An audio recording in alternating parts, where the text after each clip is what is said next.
حضرت عبداللہ ابن عباس رضی اللہ عنہ سے روایت ہے کہ رسول اللہ صلی اللہ علیہ وسلم جب آدھی رات کو نماز کے لیے کھڑے ہوتے تو یہ دعا فرماتے: اے اللہ، ساری تعریفیں تیری ہی لیے ہے، تو آسمان اور زمین کا نور ہے،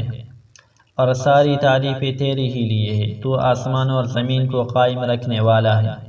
اور ساری تعریفیں تیری ہی لیے ہے، اور وہ چیز ہے کہ جو ان آسمان اور زمین میں ہے، تو حق ہے اور تیرا وعدہ برحق ہے، اور تیرا فرمان حق ہے، اور تجھ سے ملاقات حق ہے، اور جنت حق ہے، اور دوزخ حق ہے، اور قیامت حق ہے۔ اے اللہ، میں تیرا ہی فرمان بردار ہوں، اور تجھی پر ایمان لایا ہوں، اور تجھی پر میں نے بھروسہ کیا ہے، اور میں تیری ہی طرف متوجہ ہوتا ہوں، اور میں تیری ہی خاطر اوروں سے جھگڑتا ہوں، اور تجھ ہی سے فیصلہ چاہتا ہوں، بس تو میرے اگلے پچھلے اور باطنی اور ظاہری گناہ بخش دے۔